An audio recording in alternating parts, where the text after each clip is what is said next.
Hey there, come on in. Tonight, I have a really special story I'd love to share with you.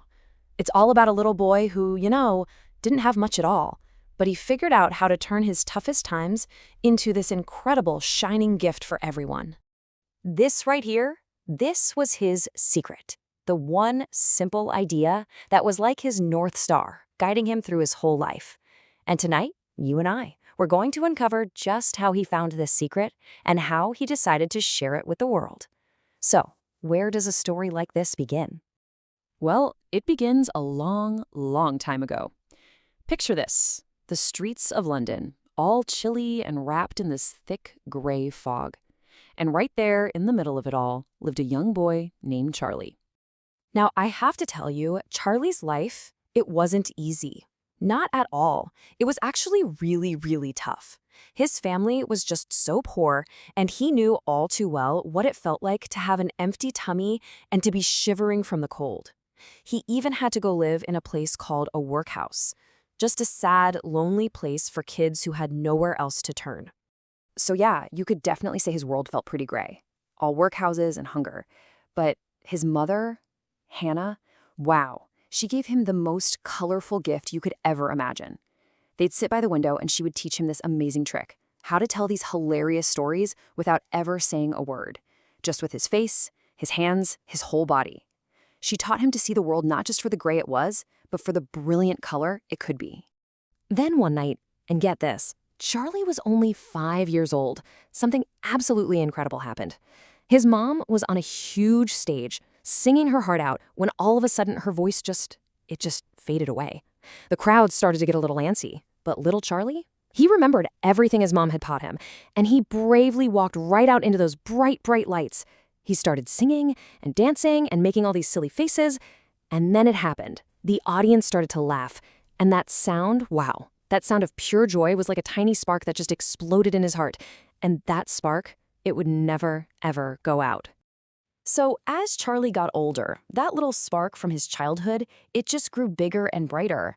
It took him on this amazing adventure, all the way across the ocean to America.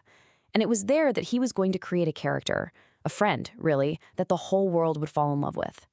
And he put these friends together using a pile of clothes where absolutely nothing matched. I mean, the pants were way too big, the coat was way too tight, he had this teeny tiny little hat, and these massive, giant shoes. It was just this perfect mix of opposites, right? And that's exactly what the character was all about. A small guy with a gigantic heart, a man with nothing who carried himself like he was a king. You know, a lot of people called this character the Tramp, but not Charlie. No, to him, he was always the little fellow. And this is so important. The little fellow might not have had a penny to his name or a roof over his head, but what he did have was so much more valuable. He had dignity, he had kindness, and he always, always had hope. And because of all that, the little fellow became a hero for so many people. He was living proof that it doesn't matter how small you feel or how little you think you have. You can still stand tall, face the world with courage, and have the biggest, kindest heart in the room. So Charlie took this amazing character, this little fellow, and just poured every ounce of his being into making movies. He wove his whole life story into them, all the sadness from his childhood, but also all the incredible joy he discovered in making people laugh. He worked so hard, just obsessing over every little detail, because he wanted each and every film to be like a beautiful gift for the world. And here's the real magic of what he did. I mean, really think about this for a second.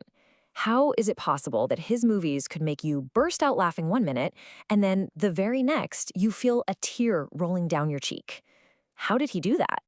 Well, the secret was all in the stories he told. He'd show us something like a lonely man, so hungry in the freezing snow that he cooks his own leather shoe and eats it like it's the fanciest meal in the world. Or he'd show us a factory worker trying to keep up with a giant, out-of-control machine and getting literally swallowed by it. And then he'd show us a quiet, humble barber who stands up and gives this incredible speech, just begging the whole world to choose kindness and peace. See? He always found the funny part of the sad and the hopeful part of the struggle.